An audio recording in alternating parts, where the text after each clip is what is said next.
Yo, what's the word? It's your boy 16. If you like the content on this channel, I want to ask you to like, comment, and subscribe. And don't forget to click that bell for post notifications. Also, I got a website at www.16shotonvisuals.com. But that's enough of me talking. Let's get to what y'all came to see. What's the word? Let the people know we got on 16 Shot on Visuals. Hey, yo, what's going on? My name is Casino. I got a channel called Casino is the Name, so yeah. Facts. So, first thing first, what's the meaning behind your name? Where you get it from? Well, it really kind of was some street stuff when I was younger, but basically fast money go fast, you know what I'm saying, play against the house long enough. So basically I'm the house, it was like a whole other thing going on, but we really got to get into all that, you know what I'm saying? Yeah. So, for the fans that's watching this, we doing things different. Normally I interview rappers, stuff like that, or any type of musical artist, but you don't do music, so right. Let the people know exactly what you do. So professionally, I'm an accountant. I work as an accountant. I actually, my title right now is auditor, but yeah, so. So for the people that want to know more about accounting, what's like the general salary range? Is it a general range or is it different? It's different because it depends on what area you're working in. So I work in what's generally considered the lowest paying sector, which is working for the government, but even there, the average salary for an accountant is about $114,000 a year. And if you think that we're the lowest sector, the highest paying sectors can pay $400,000, $500,000. I know accountants who make $1 million a year. It just depends on what they're doing. I think somebody said that if you're made partner at a Big Four accounting firm, you can make between $450,000 and $3 million a year. And so if you have your own business, then of course you can make however much you want to make. So, yeah. So what got you into the accountant lifestyle? Well, so my sister is 9 years older than me, and she was teaching me basically accounting as a child. I didn't know what it was called though. She would just teach me things like a term called the law of diminishing marginal utility, which basically is like a law of saturation. But she would teach me these things, and I wouldn't know that that was accounting or that was a principle of accounting. I would just know, how to apply it in real life. And so I grew up hustling, so I really applied all of those things that she was teaching me about supply and demand and marketing and all of those things to the streets. So I was hustling. I grew up hustling. I come from, a background of hustlers and stuff like that. So I just applied a lot of that to what was going on in my real life, not knowing that that was actually an accounting term or that I was using these accounting principles. And so then I go into the military where I did like 14 years in the Air Force, went in the military, and I was still like buying clothes because I was overseas and selling the clothes, or I was putting together events or whatever I was doing, I was still hustling. It was just I had different products that I was hustling, but I was still using these same principles, and I was always good with budgets, and I did a lot of budgets for my friends and family members and things like that. And so it just, one day someone said, hey, you should look into becoming an accountant. And I was like, I really don't even know what they do. They do taxes, right? And they were like, oh no, they do way more. You can put people on budgets. You're technically doing all the work now. You're just not an accountant. Even accountants even had come to me, just different types of accountants had come to me and said, yo man, can you help me? Can you show me how to do it? And so I didn't have a degree. And so I found out I had to go back to school for it. And I wasn't really trying to go back to college. Didn't think it was for me. So, but I went back. So someone that's thinking about doing that, what's the requirements as far as school? So to be an accountant, you have to have a bachelor's degree in accounting, economics, or finance, and 24 credit hours in accounting, which can be supplemented. Some of those 24 credit hours can be supplemented with business finance, with business law, economics classes. Like if you take macro and micro economics, then one might be 3 credits, the other one might be 3 credits, so that's 6 credit hours. So now you just need, instead of 24 credit hours, you just need 18 credit hours. So it seemed like a lot of people that grew up in the streets, like street dudes, got the qualities to become an accountant and don't know it. Exactly. That's exactly right. So it was the easiest transition for me. It was by far the easiest transition for most people that I know who come from that life. They just don't know that that's something that they could do. They all think that, you know, they gotta be super good at math. Most street guys are good at math. That might be one of the strongest areas, because they're constantly thinking about grams or or whatever it is, or how much this weigh, or how much money they made, or how much money this is gonna cost. They're constantly doing math all day long, especially if they actually successful. So, you know, like, this was the easiest transition for me. So. Yeah. So, you know, a lot of people, they don't go into that type of lifestyle because they think like it's not worth it, or they don't make as much. So do you believe like legal money was way, like, was it more, or? Yeah. Yeah, because long term, right? Let's say, I mean, there's always different levels, right? Now, if we're talking about Big Meech levels, are there accountants who've made more than Big Meech? Yes. But so if we're talking about but Big Meech was an exceptional hustler, by all means, rare. Right? But so with him being, let's say if he's at the top, and you were talking about an accountant who's at the top, and which one of them would have made more? It would have been the accountant. But not only that, but, you know, he gets to go home at night. He doesn't have to worry about people trying to, you know, like peace of mind, the streets and all that. You don't have to worry about the police. You don't have to worry about a lot of those things. So there's a guy named David Tepper. I don't think he's necessarily classified as an accountant, but he's a hedge fund manager, which is a role that some accountants and financiers fall into. And so as a hedge fund manager, I'm gonna ask you, since you're interviewing me, I'm gonna ask you, how much do you think he made a year? I have no idea. I know in your intro you said, you know, somebody making like $1 million an hour or something like that. Right. So he made 3.5 billion in 2013. 3.5 billion in just that 1 year, right? So you got these rappers who, you know, their entire life they are trying to get to 1 billion. 1 million, right? Yeah. And then the top ones like Jay-Z just got his first, you know, just crossed the first $1 billion mark, right? This guy made 3 billion in 1 year, 3.5 billion in 1 year. He was averaging, so the average work life for a year is about 2,080 hours. So if you divide 2,080 hours into 3.5 billion, this guy made $1.6 million a year. I mean, $1.6 million an hour. That shit right? unreal. So Meech might have been making some money, you know what I'm saying? But was he making 1.6 million an hour? That's every hour for, you know, for 8 hours a day, you know, for every day of the year, like, you know, or for a regular work period. So no, I'm sure he wasn't making that kind of, you know, consistently and not taking a loss. This guy hasn't taken a loss. You know, he hasn't gone to prison. You know, he hasn't had to, you know, pay all his money towards lawyers and be broken up from his family and stuff like that. So it's guys out there who are making this kind of money, and they're accountants and other kind of people in finance or whatever. So I noticed, even though you're an accountant, you know, you run a YouTube channel.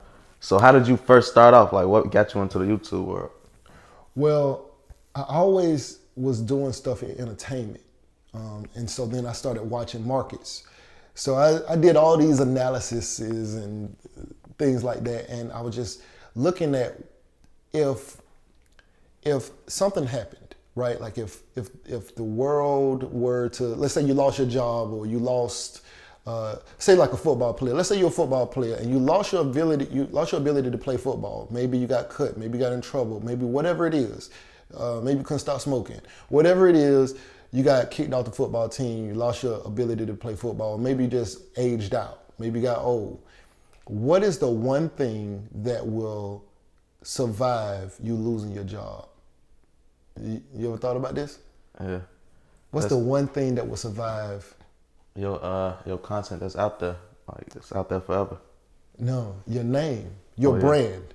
Your brand will make you money. Those announcers that we see on TV, those are usually the most popular guys who were in certain fields. Like if Michael Jordan wanted to like be a sports announcer, we'd rather have Michael Jordan than we would some lesser known basketball player who played 1 year and he got cut, right? So now Jordan may not want to play because he's Jordan. I mean, may not want to do that position because he's Jordan, but he has the strongest chance at still earning money off of who he was versus someone who's lesser known at the end of his career. So I started YouTube to build my brand, to protect myself against, say, my industry falling, something happening in my industry. If I stop being an accountant, there's someone out there who values my subscribers or values the content that I'm creating, and they think that I may be able to help them sell something or whatever. So it's just building my brand up. But yeah. I was on your channel kind of early because our channel was basically like growing at down the at same time. speed. Yeah, you like, took off. I hit 10,000, you hit 10,000. Like yeah, that so was crazy. Like earlier you had spoke on like you having to slow down or something like that. Yeah. So I have a top secret clearance, and because of my job, I have to be careful what I say and don't say. And so I had to go through ethics training because my channel was becoming bigger than my agency was even used to. And so they saw that the value they saw that I had control or influence of what people thought about and stuff like that. So they wanted me to pull back until I had a chance to go through ethics training and then get proper guidance on how to be a part of the media. So because they basically looked at us as like a news channel almost or something like that. But we're in the media now, so I had to pull back for that reason. So is this like kind of like was you giving like too much free game or something? Or like No, it was just, let's say they didn't even know what I was talking about, right? Somebody high up came across a video and was like, hey, is this, and so they were like, oh, this guy's like, one of us. So we need to make sure that he knows what he can and can't say before he does any more videos. So it wasn't that I was saying something that they disagreed with. They liked the content, but they just want to was like, make sure that, up. because things hit the media and then the real news pick it up, and then they go crazy, and then people start writing to senators and all kind of stuff. So yeah. I know you say like you got top secret clearance, so it's certain things you probably can't talk about or nothing like that. But like, not going into the detail about exactly what, but like, what would be some things that like is like I'm trying to comprehend what could you possibly say that they don't want you to say. Well, let's say if I worked for the Army, like, let's say if I did things for the Army, right? And which I don't, so that's why I'm using this. So if I was doing things for the Army and I knew things about how the Army, what protective measures the Army goes into when there's a certain alarm system that's pressed or whatever, they don't want the public to know those things, right? Because the enemies could, try to in turn use that against the Army. Like, oh, well, we saw this video now. They could be taking notes, right? And so they don't want certain things said that could weaken the defenses or put some kind of sensitive information out there just because I'm thinking, oh, it's no big deal. It might be a very big deal. So that's kind of why. So if you was to not be in that occupation no more and you was just to do YouTube full time, would you still not be able to speak on those things? You should not speak on those things. Yeah. I feel you. So what do you make more for, YouTube or the accounting? Let's not even it's not like it's, the money we make on YouTube, I don't know what you guys out there think. Now if you see us with like 1 million subscribers or something like that and doing like 1 billion views, then okay, we might be talking about some money. But I got 1.1 million views. I don't have anything close to 1 billion views. the money that we make on YouTube is nowhere close to the amount of money that I make in my real occupation. So it's not even close. But I like YouTube, but it's not even worth talking. Like, it's not. Yeah. So, you know, people on the outside looking in, they might ask like, well, why do you do it? Why? Oh, well, so I see a larger benefit from it because I have a business YouTube channel, which, let's say you have a seminar or something like that, or you have books, or you have maybe you want to interview companies, or you want to. I did a brand deal with a company, and you know they paid me to do a video for them because they see that the people who watch my channel.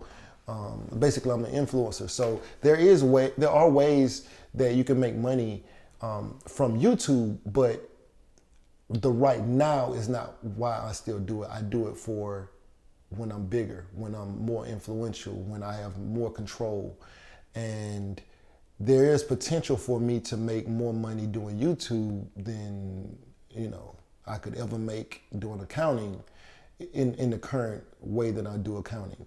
So you basically in it for the long term, like Absolutely. I don't know if you guys ever heard of Grant Cardone, but Grant Cardone just did an event where he has a 10X conference every year. His 10X conference, the last one he had 35,000 people in attendance, right? The lowest ticket that I believe I saw was $295, right? So I don't know if you got your calculator, yeah. but do $295 times say 35,000. And now and then I'm gonna tell you something crazy after that. That's 10,325,000. So one event that he built basically from his YouTube channel, he's grown this event. He goes all over. And by the way, speaking, becoming a public speaker pays way more than y'all may think. Some of the lowest paid public speakers make 5,000. That's considered low amount. There are people making $50,000, $100,000 speaking, and they have no following. Per event? Yes, they have no following. They just speak. And so schools and colleges and things like that, they need these people to come. He can charge a premium because he actually does have a following. But not only does he be able to speak for other people, but now he can have his own speaking events, and he has his own base of people who will come here and see what he has to say.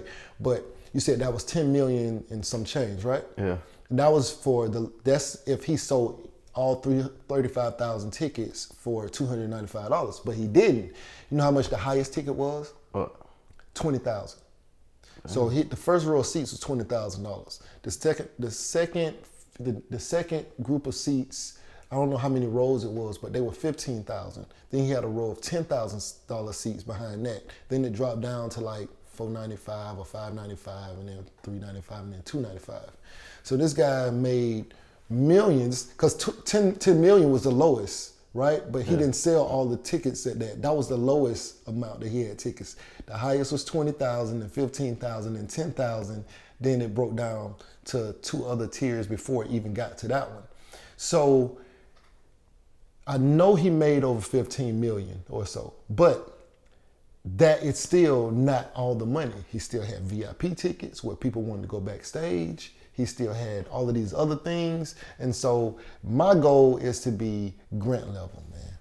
Grant is goals. So all that basically came from YouTube. Without YouTube, it wouldn't have, yeah. So YouTube is a business. It is a business. You have to approach it as a business. That's why I really like how he did it. When I first started doing YouTube, I was just really vlogging. I had no real direction. I wasn't using my strengths. My strengths being the things I know about business. I've done real estate, trucking. I've done hustled on corners and everything else. I'm natural. It's natural for me to try to figure out how to flip something, and I don't really worry about if I lose all of this. This is my house. If I lose it, it's fine. I'll be back. That's my mindset. It might be hard, might not be easy, but I'll be back. And so my strength is my personality, in a way, or my outlook on how to hustle. So, yeah.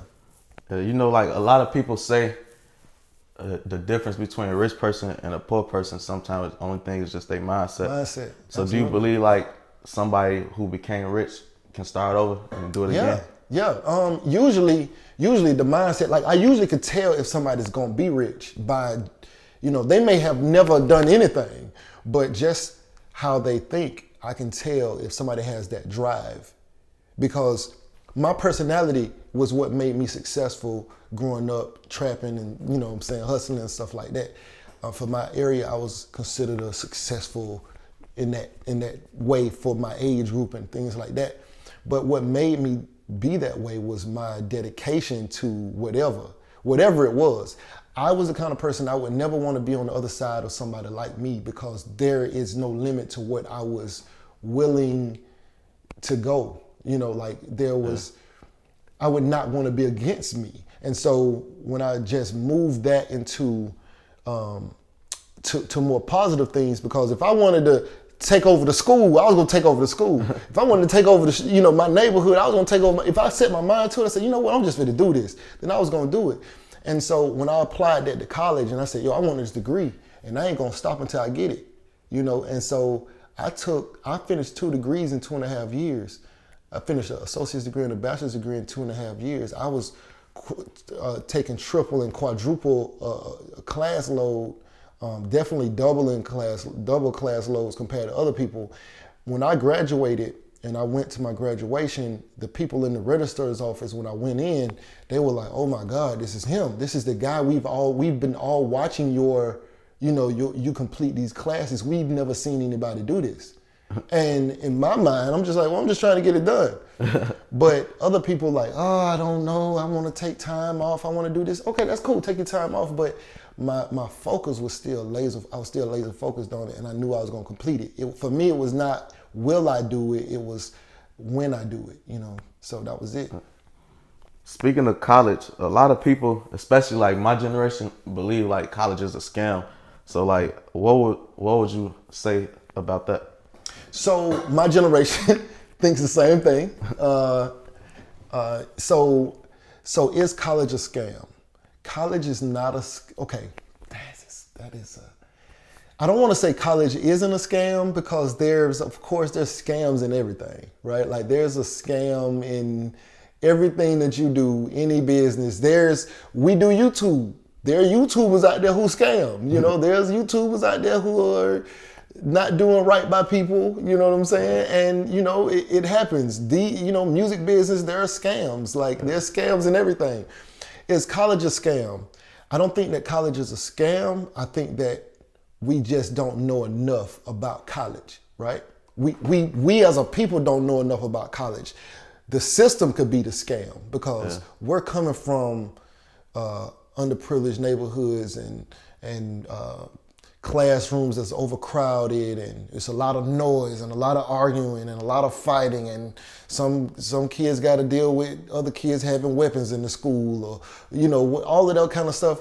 And so it's a lot going on, but we don't know enough, and our parents don't know. So most of our parents didn't go to college. I don't know, did your parents go to college? No. So my parents didn't either. And how am I supposed to know if my mom doesn't know and my dad doesn't know and my you know what I'm saying? And so if you go generations back, then that's the scam. Yeah. College isn't the scam. The scam is us not knowing. Most people where I'm from, or most people from the hood, they go to school for like 3 things. You know what one of those things are? Business or something. Okay, business is one of them actually, yeah. But business is not bad. It's just the version of business that they go. A business degree isn't bad, but you need to get a business degree and a concentration. So my degree is in business, but the concentration is accounting. You can go get a general business administration degree, and it's like, you got a degree, but it's not specialized in anything. It's just a general business degree. But business is one. What's the other one? Well, I see a lot of girls going to school for like medical things. So those aren't bad, but people in the hood, they go to school for business, psychology, and criminal justice. Yeah. And you ask somebody who gets a degree in psychology, are they planning on being a psychologist? They say, no, I don't plan on doing that. I just like how people think. That's what hood people think. Like, just like how people think, I think that's cool, like how they think. So it's like, what you doing it for? Right, right. So, because even if you go get a degree in psychology and you plan on, so let's say you work at Verizon, right? And Verizon's like, yo, go get a degree, we'll give you a promotion. Or you're trying to get a promotion with Verizon and you think that a degree will help you. But you go get a psychology degree. That has nothing to do with communications whatsoever or anything like that. But you go get a psychology degree because you think, oh, I just need to get a degree. It doesn't really matter what I get it in. And you get a psychology degree, but you can't use that degree in really anything. Because you have to get to become a psychologist or a psychiatrist, you need to get I don't know which one is which, but you have to get a bachelor's degree, then you have to get a master's degree, and then you have to get a clinical. You have to do all of that in order to even get a job, right? Like to really make any kind of money. Then the money doesn't always equate to the level of education or debt that you've had to go into in order to obtain that, that degree. So when you're going down there and you get an associate's degree in psychology, it's really not going to help you. You can't get a job with that, really. You could have got an associate's degree in IT or something like that, nursing or anything else that could have at least got you a job, but that wouldn't do it because you still got to get a bachelor's degree, then a master's degree, and then a clinical. Even with a master's degree, can't do anything until you get your clinical. And then once you get your clinicals, when you take your test or your licensure or whatever, you still have to work under somebody at a lower pay in order to even get the hours to be certified in that.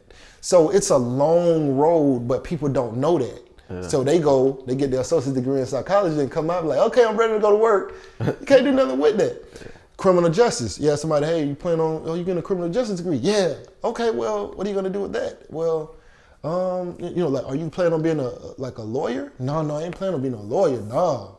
Well, are you planning on being like the police? No, I ain't gonna be no police, Are you gonna, did I?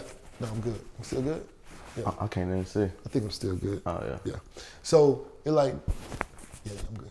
They're like, nah, I'm not planning on being a police or a correction officer.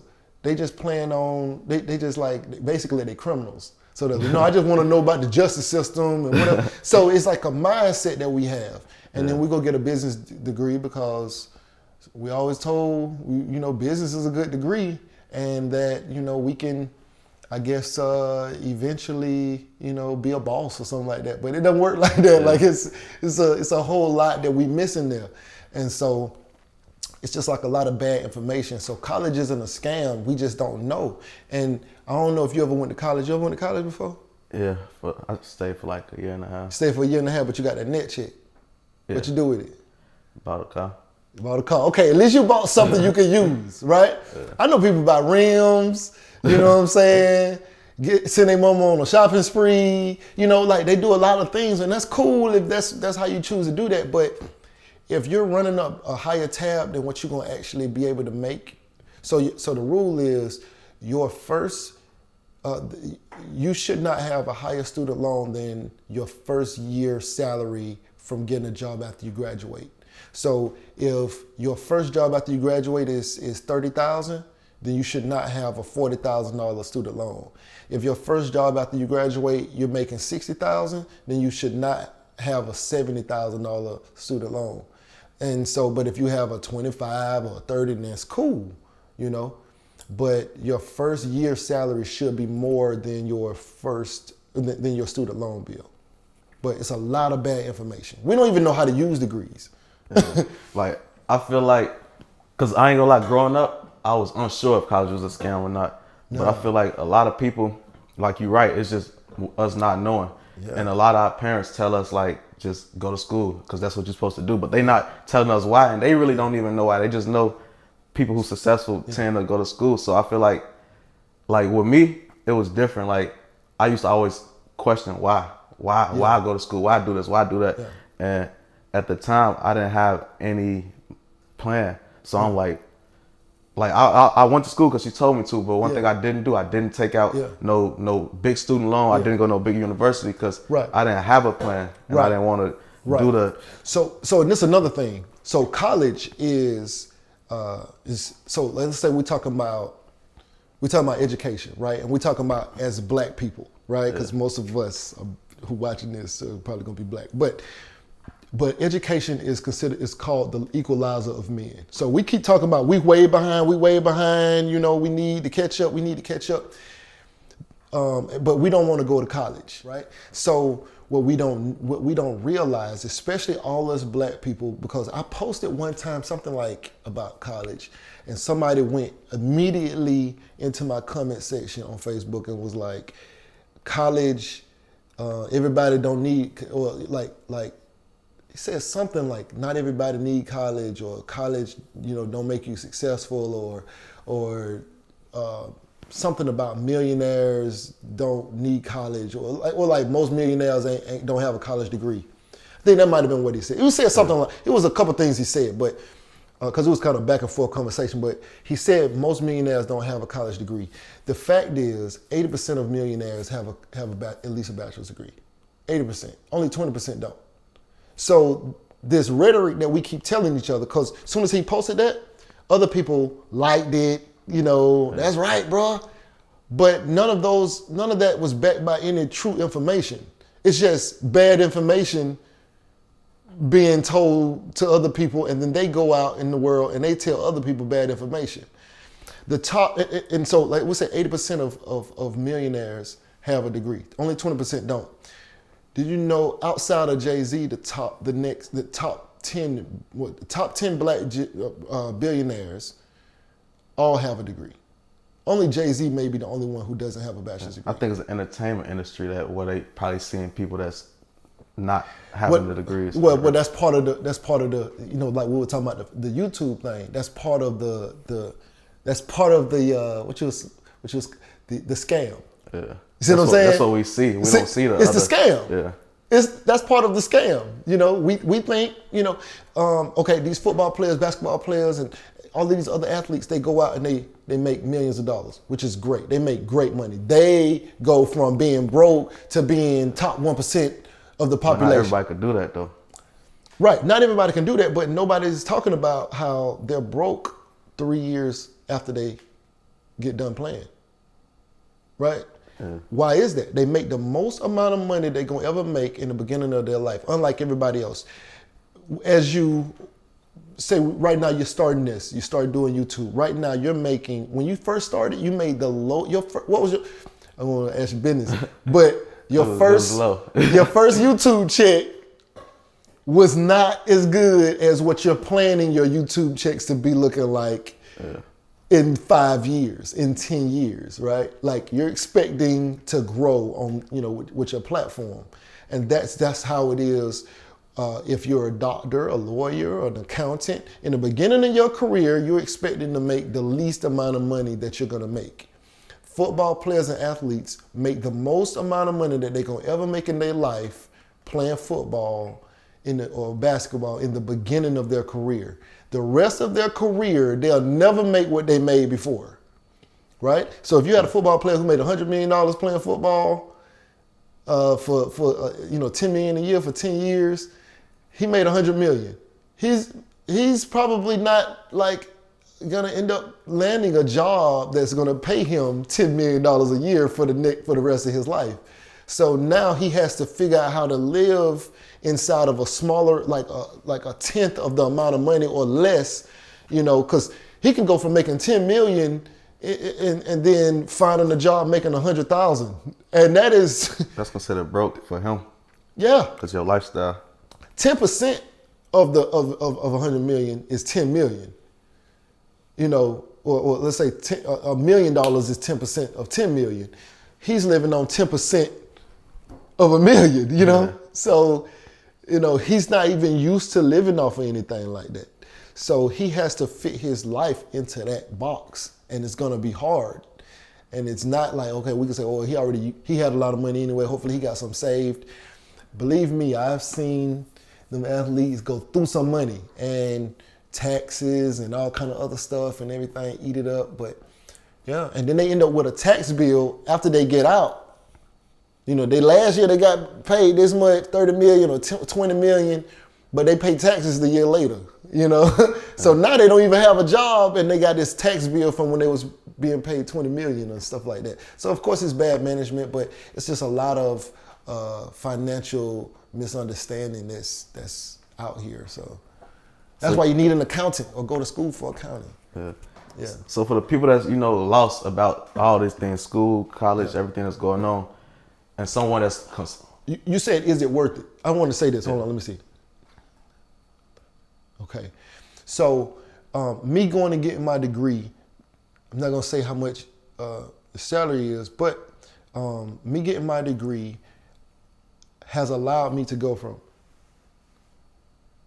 over 4 years, it will pay me in salary enhancement. I got, basically it's like a $56,000 raise over the next, from graduation, from obtaining my degree 4 years in was a $56,000 difference from where I was. Yeah. Right. So that is what college, so when you say, is it worth it? Of course it's worth it. Like, what do we, and then that will, that's just the, over the next 4 years, there's way more money out there. You know what I'm saying? So is it worth it? Yeah, you can make $100,000 more than when you're $200,000 more per year. The average person with a bachelor's degree versus a person with a high school diploma makes over $1 million more over the course of their life. So whatever you was planning on making, just add another $1 million onto it. And if you say, well, and then it's usually a better lifestyle. When you see the guys out working in the working manual labor jobs, mowing lawns and things like that for like the city or the state, those guys have a more physical job, and they probably still don't get paid like the CFO of the agency. So they don't make as much as the person who basically manages the money for the agency. The accountant who runs the CFO is usually an accountant. But probably working harder too. Yeah, working harder for less pay because of lack of going to college. So they're making maybe 30, 40,000, 50,000, and the CFO might be making 250. You know what I'm saying? And so this $200,000 gap was only because of a 4-year degree. Yeah. That's it. So someone that's thinking about going, like, how would you tell them to approach going to not waste their time? Like, what should they know and what's some steps they should take? Okay, first thing is the first 2 accounting classes are nothing that you're used to hearing. All right, so they're gonna be hard. So if you can try to get a good base or get somebody who can like tutor you before you go, like show you what that means, debits and credits, and there's not debit card and credit card. Like what you guys used to is debits and credits and all of those things, T accounts and stuff. If you can get somebody to show you a good base of it, the first 2 accounting classes basically are just teaching you the basics. And accounting from that point on are way easier. You know what I'm saying? I was able to see accounting in my real life because I had came from this whole hustle background. So you start learning things later on like LIFO and FIFO. So I can explain LIFO and FIFO to you real easy, right? Like if I said LIFO means last in, first out. FIFO means first in, first out. That's a simple explanation because, so do you know what LIFO means? Last in, first out, first in, first out for FIFO? You know what that means? So when you go to the grocery store and you see, well, this Gatorade bottle, this is his Gatorade bottle, by the way. I'm not endorsing Gatorade, but I do drink it. But it has a date on it. So when they load these from the back because they want the first ones to come in be the first ones being poured out. Right? Now, if they loaded this wrong and this expiration date went bad because they loaded the ones that came in last, if they loaded it from the front, then we're gonna pull from the, from the last ones that came in. That's called LIFO. You don't want to do that because these will expire. Why is that important? It's important because if you're the person who's bringing in foods and goods and products that have an expiration date, when these things expire, you can't sell them. So now you lose all that inventory all because you stacked it wrong. You can lose $100,000, $200,000, $1 million worth of inventory just because the dates expired on, say, immunizations. They can't give you that flu shot with expired flu meds, right? But it was all because somebody loaded it on the shelf wrong or something like that. So it's just simple things like that. That's accounting. And accounting just means accountability. It's not about math. People think it's about math. It's not about math. You don't have to be good at math. I don't know why people think that, but it is what it is. So, outside of accounting, I believe you involved in like other businesses and stuff like that, right? So like, what would you say was the most lucrative outside of that? The most lucrative,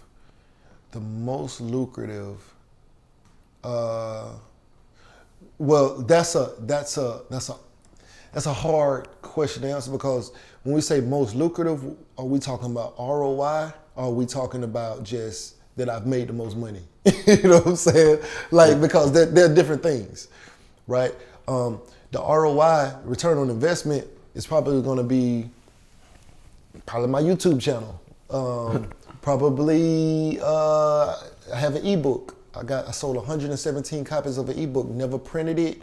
Never, had to ever do any physical copies. Came straight from the mind. It just was physical. Like you just had to do it. But once it was done, I sold 117 copies off of Amazon or whatever. And so that was a very lucrative, because I had no skin. I ain't had no money invested. You know what I'm saying? Yeah. And so the return on investment was like basically infinite. You know what I'm saying? But there were other things that, I done sold some of everything. Like I done sold equipment, trucks, cars. You know what I'm saying? I done did a lot, but the return on investment, I had skin in the game. So even if I made something, I still had a lot. It's kind of like you put money in and you flipped it or whatever like that. But it's still not, the ROI isn't as high. But I've sold some of everything. What would be the most? So the ROI, of course, is like YouTube, or like YouTube and the book. But where I just like made a lot of money, got a check. I sold a trailer, like a trucking trailer. I sold cars, made a couple of dollars on some cars I sold, things like that. I have a tenant. Well, I've had tenants for years now, but that's not always the greatest. But I make money on it, but it ain't like a lot of money or nothing like that. But yeah, I don't know. My going to work, or running a business. I did make some money with trucking. Like, I had a trucking business, so dropping off loads, you can make $1,000 in a day or something like that, but you still had a lot of overhead. So once you take a bunch of that back, I think that's why I'm going more so into intellectual property like YouTube and doing books, because the return on investment is high. And so if you have a lot of products that you didn't put almost any money into, which is why I like intellectual property. You get paid off royalties and things like that. I think this is the best investment for me moving forward. So intellectual property and consultations. I can get $50 to $150 an hour to do a business consultation with somebody who wants to start a trucking business or wants me to review something like that or some other kind of business. So that is lucrative, doing that. Makes sense. I like those. So someone, coming from the bottom who they got the right mindset, they got a business mindset. You could see that they hustle at heart, but they just don't have none of the funds. What would you advise them to start at? Because a lot of people, they got the mindset to invest, but they don't have anything to invest. So, it's going to be difficult because everybody's situation is different. If you have the mindset to invest, see, it's different. I'm a hustler. So let's say I ain't had no money. Let's just say if it was me, because I'm going to be different from somebody else.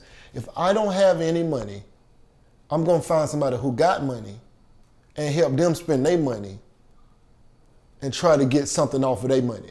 Like try to, hey, let me get 2% of this deal. Let me get 5% of this. Let me, let me get a finder's fee. Let me get something. Like I would be trying, it just all depends, right? Everything is gonna be based off of your own personality.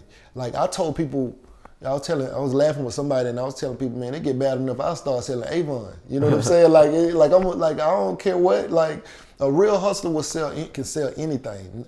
A lot of people like to stick with, you know, I don't want to say, I don't know what we can say on here. You know what I'm saying? So ain't no filter. Ain't no filter. Like, so a lot of people want to stick with like, you know, like drugs or whatever like that, guns. You know what I'm saying? Like, I don't think you got to sell those things if you want to be successful. My godbrother just hit me up telling me, yo, you know, the marijuana is legal. He want to move to California, trying to talk to me about, you know, his idea to move to California. There's a lot of money to be made. And I was like, yeah, that's true. It is, but you realize you just want to sell drugs because he just want to sell drugs. Like, you know, like that's just really where it's at. Like now he can do it legally, like, but he really just want to sell drugs because he was like, no, you know, our people can make money. I said, listen, do you know who the richest black man is? And he was like, nope. You know, it's an African guy named Dangote. He's a Nigerian, but he made his money selling sugar and concrete. Why is that important? Because it shows you that even though you might be able to sell weed, you're not still, like, it doesn't matter what it is. There's plenty of things that can sell, you know, there's plenty of products that are available. This guy is the richest black man on the planet and he's selling sugar, but everybody running the weed, you know what I'm saying? Like, we're not even looking at the other stuff because you just want to sell drugs at the end of the day. And that's fine, if that's what you want to do.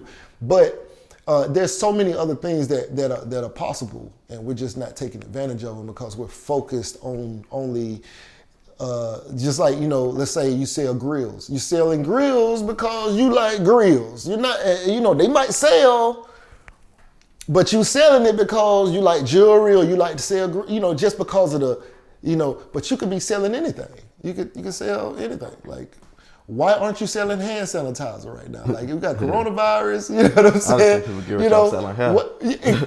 So even that's like selling drugs. I ain't gonna lie. Yeah. The way the girls is with the hair. Yeah, that's what I'm saying. Like, you selling hair, but like maybe it's not considered, oh, that's the cool thing. Like, come on, like, what are we talking about? Like, we talking about hustling, we talking about selling drugs. Like, it's a difference. Like, there's a drug dealer and there's a hustle. Hustle would never be broke. When a drug dealer ain't got his re-up or there's a drought, oh, he tweaking. You feel me? I'm using Chicago. He tweaking. You know what I'm saying?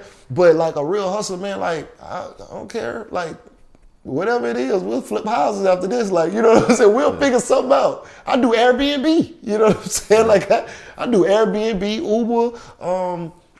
I think when I was in college, I was making $72,000 a year in college. Why you was in school? Huh? You said while you were in school, you was While making? I was in school. That's crazy. You know, most people be broke in college. No. Yeah, but that's what I'm saying. Like, it's a mentality. Like, I did Uber, and I think my first day doing Uber, I made like $363 the first day. You know what I'm saying? I didn't even have to do. I was just like, let me just try this. But when I started saying, oh, I'm making $5 here, $10 here, boom, boom, boom, I just kept driving. Just like, it felt like I was trapping. Like, you know what I'm saying? I was like, it was like a jug, you know. Yeah. But you know, and I hit this lady across the head for like 112 on the ride back. She was headed back. And when she got out the car, that thing said 112. She was sick. She was like, oh my God, like, oh my God, what did I do? I picked up on the surge, you know what I'm saying? I didn't know if it was still even gonna pay me that, but it did. So, you know, I hit a lick that night. So that was kind of that. But like, I mean, whatever your hustle is, man, you can hustle anything. You can flip anything. I was just at the governor of Georgia. I met the governor of Georgia today. How did I do that? I did that through accounting. Because I'm an accountant, the agency, organization for accountants that I'm a part of, they had to go meet him to get a proclamation today. And so they were like, hey, if y'all want to go take a picture with the governor, y'all can come, you know, whatever. So I'm in the governor's chamber, you know what I'm saying? And I'm shaking hands with the governor, taking a picture, the governor of Georgia, because of accounting. Yeah. You know what I mean? Like, I wouldn't be doing that if I was doing, you know what I'm saying? Like, I'm like, I can't even believe I'm in here. You know, like the hood part of me feels that way, but you know, the professional side of me is what opens those doors. Yeah, I believe YouTube got the same effect. Like, yeah, YouTube definitely. You never know who watching you. All type of stuff. Never know. When they find out that's what you're doing, they be like, oh, come on, hey, that's fascinating, you know? Yeah. So as far as like investments and stuff like that, what's some investments you could say like you took big losses on? My friends, friends and family. Like, so I will say this: I've lost things. Like, you know, I lost a little money here and there. I don't lose too often because I really bet on anybody but me. Yeah. Like, only time I ever really lost was when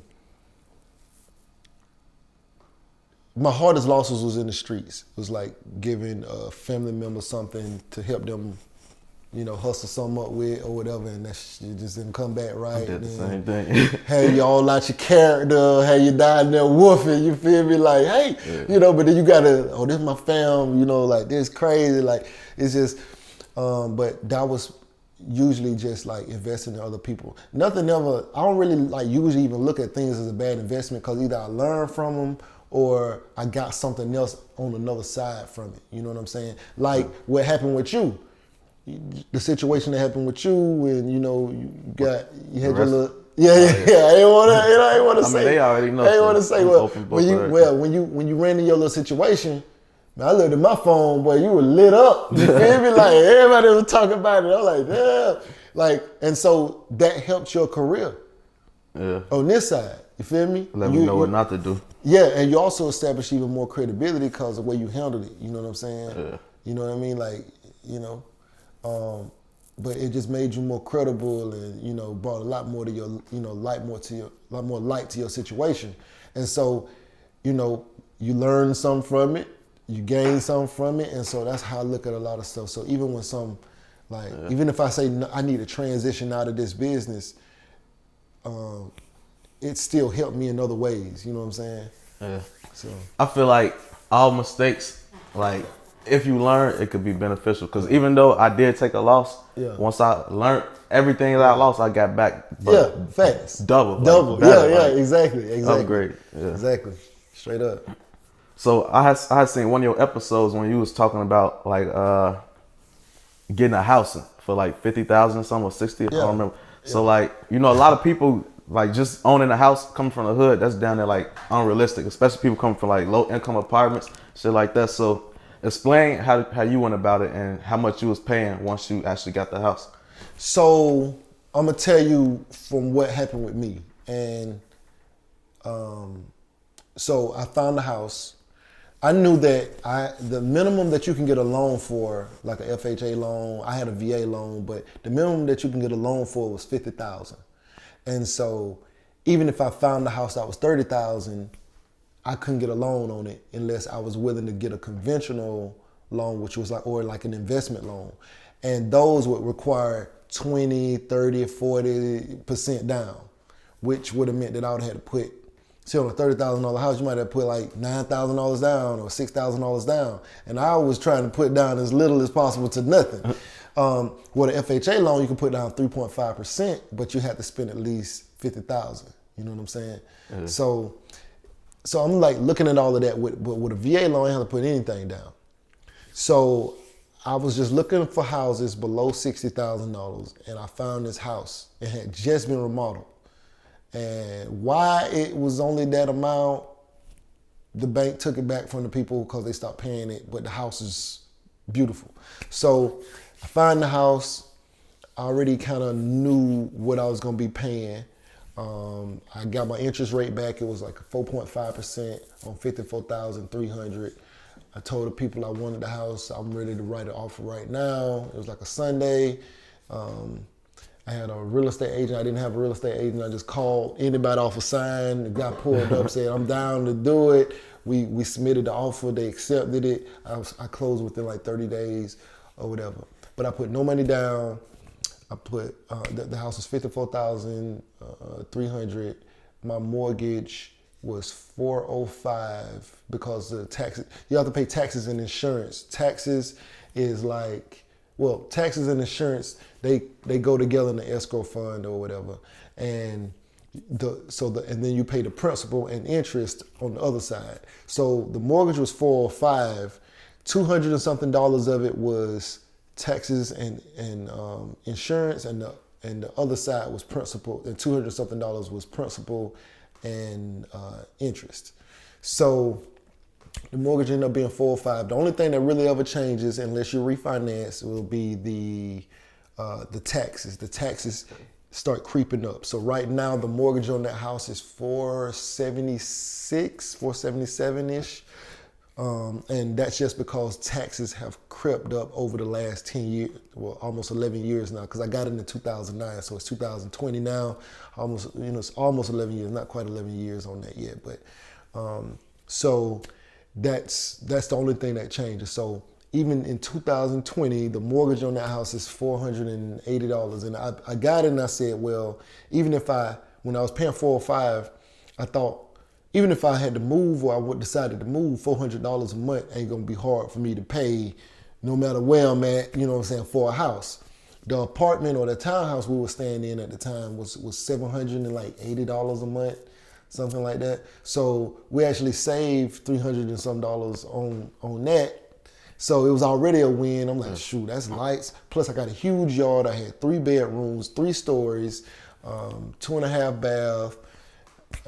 Own, I think, like 3/4 of an acre lot, So that house was an upgrade from the townhouse, right? Whoa. And you paying major less? Upgrade. I think the townhouse was 2 bedrooms, almost half the size of the house. Wow. Yeah. So is that normal for people when they trying to own houses? Is it normally cheaper like that versus renting? Yes. So, and remember, I put no money down. Had I put money down, my mortgage would have been even less. So when I bought this house, average rent, I wasn't actually looking to buy a house. When I bought this house, average rent in Atlanta for a 1-bedroom apartment was $1,380, right? And that was for a 1-bedroom apartment. Now, of course, you can find some lower, some higher, or whatever. But average rent, and the way they do rent, at least in this city, is like, they'll say rent is like $1,200, but then, or $1,300, but then they'll add in other fees, like they'll add in some sewage costs or something. I don't even know what other things they add in, but that number boosts up. So you'll be like, I thought you said rent was $1,200, but you end up paying like $1,400 or something like that because of the other stuff they add in. So if average rent was $1,380, that's not even with the other little incidentals that they add in, but average rent was $1,380 for a 1-bedroom apartment. I was like, well, shoot. I knew enough about real estate to know I can get a house for less than that. So I went and built this house. I actually built this house from the ground. The mortgage came in at $1,371. And I knew that, taxes was going to creep up a little bit every year or whatever. But this mortgage was $1,371 per month compared to $1,380. And this house has 4 bedrooms, 2.5 bath, sit on a half an acre, and I built this, a new construction. Nobody even, right now, if you try to order pizza here, it can't come because this house doesn't show up still yet in the pizza system. They ain't updated their system, in the last couple of years, I guess, or whatever. Yeah. So, but I built this house from the ground, put things in here the way I wanted them.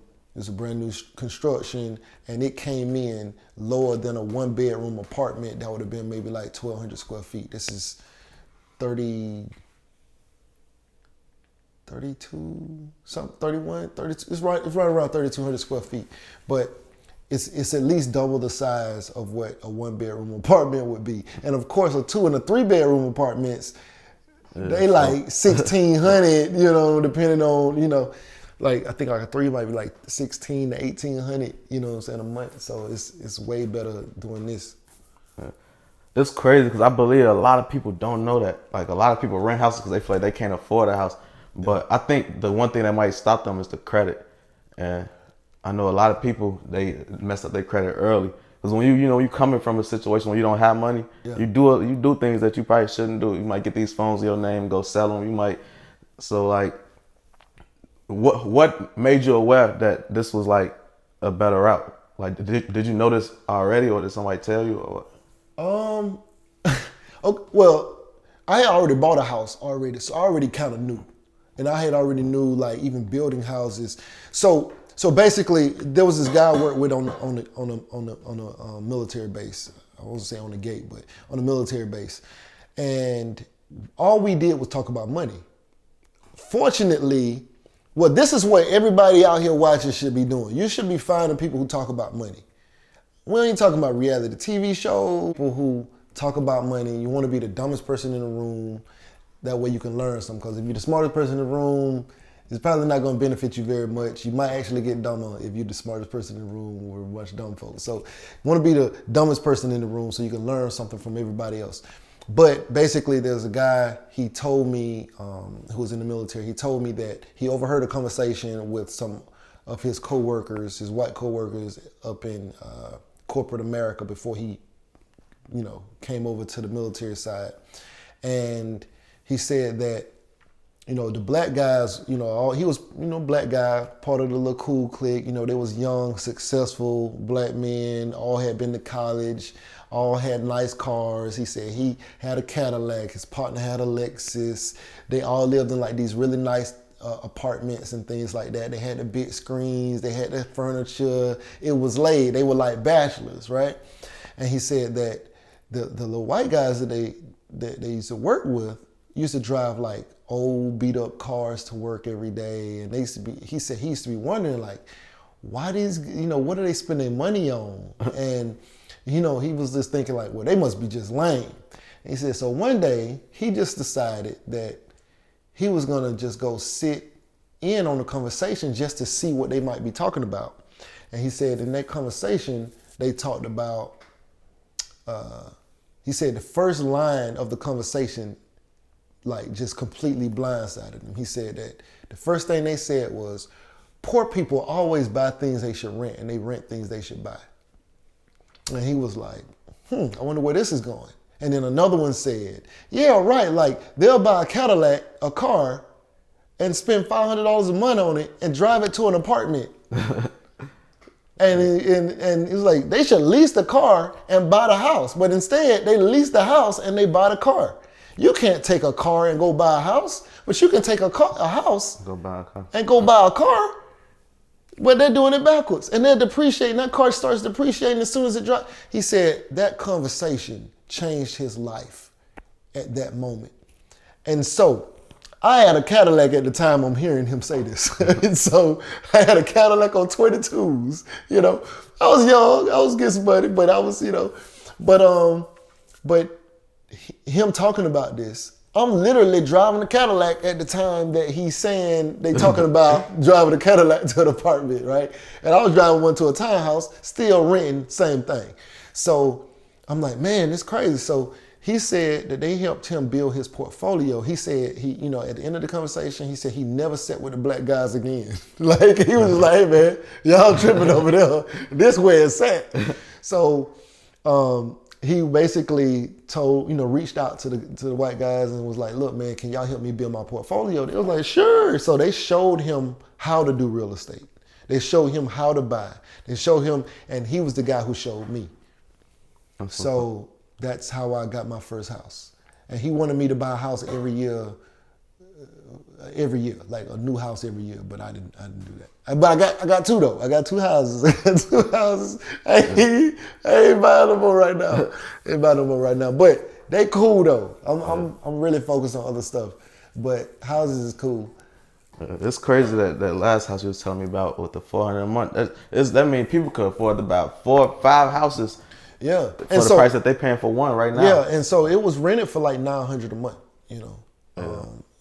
It's rented for a different amount now because I'm doing some stuff with it. But it was rented for like $900 a month. So if you got to rent it for $450, or you paying a mortgage of like say $500 on it, so $400 a month.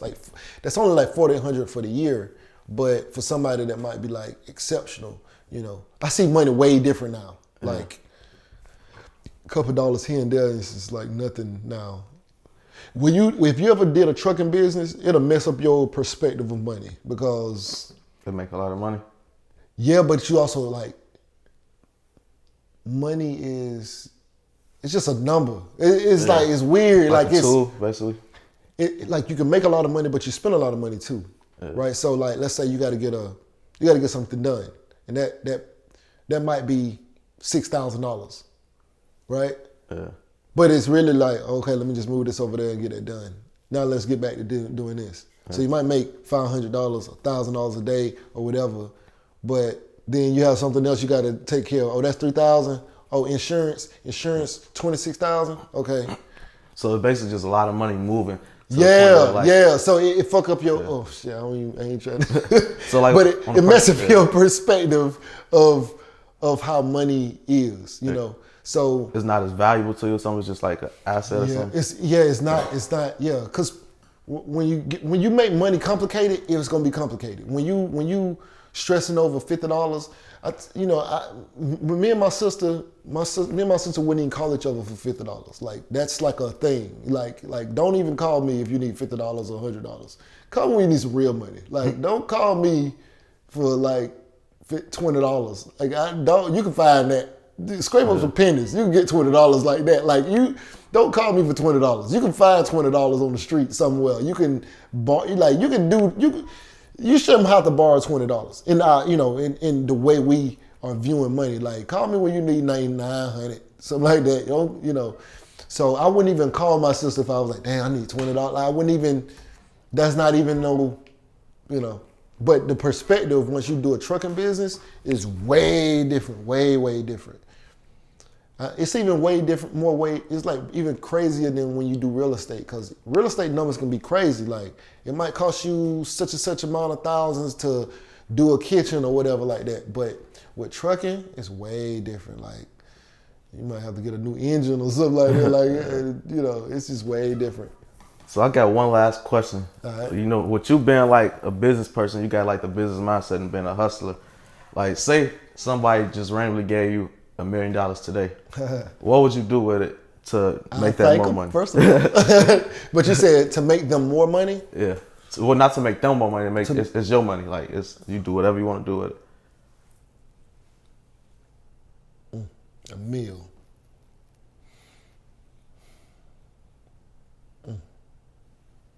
My money. Yeah.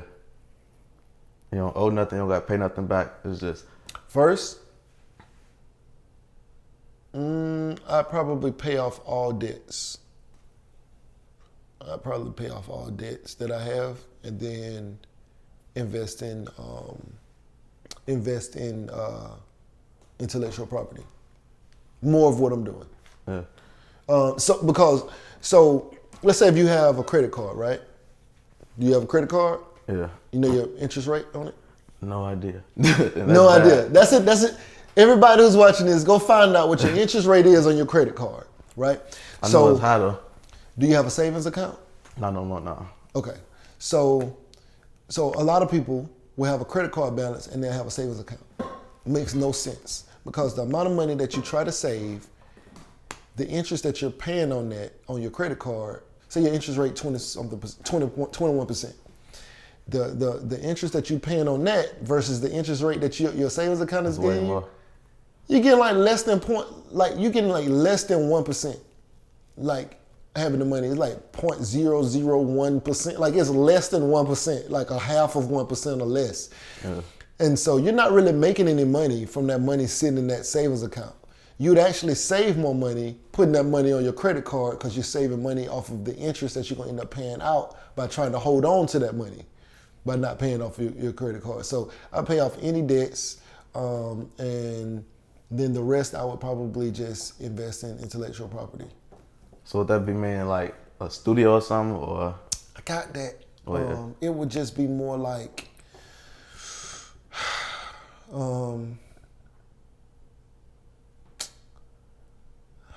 what could you, maybe you hire a team of writers to write books.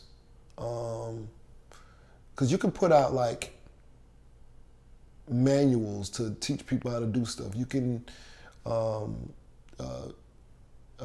you can maybe invest in better equipment. I probably have I got too much equipment. I got ridiculous. I got drones. I got everything. But like you can invest in like more equipment if you don't have equipment. But in my situation, I would be actually just investing in the actual production of content, like creating courses, more books, trying to do more video, trying to scale my video production. Maybe I hire someone in, or not hire, but maybe I set up somebody else who can add content to my channel by maybe putting them a studio space in their apartment or something like that. So the days that I'm not recording, they are recording, or whatever it is. Maybe taking trips to get other footage in other places. It just depends, but I would be basically just investing in whatever I can do to create more content. Makes sense. So before we close out, is there anything else you would like the people to know? Anything you want to say? Any shout outs, anything? So subscribe to my YouTube channel. It's called Casino is the Name. Yeah, Casino is the name. Like, it's not just Casino. A lot of people just search Casino. No, it's Casino is the name. Go there, subscribe, hit the bell, watch some videos. Got plenty of stuff on there. My Instagram is @King Casino and then the number 1. So King Casino 1. KINGCASINO 1. And shout out the whole squad, man. Everybody rocking with me. Oh yeah, by the way, this is my clothing line, Luciano Cartel. You know what I'm saying? See, things like this, I would be investing in. Yeah. You know what I mean? Things, I'm trying to hustle. You know what I'm saying? I'm trying to get some money. But I would invest in myself. I don't really do stocks. I got stocks because of my 401k, but I liquidated my Bitcoin. I liquidated my stocks. I liquidated all that stuff. And the market is too volatile for me. I would prefer to invest in a business or myself, and that's that. Because when you buy stocks, you're really investing in somebody else's business and their dream. I do my own. But anyway, right now you watching Casino is the Name, man. If you down with Casino Gang, you know what I'm saying? Luciano Cartel, Casino is the Name, man. I'm down with you, just like that. Shout out to you, bro. So, love. Yeah.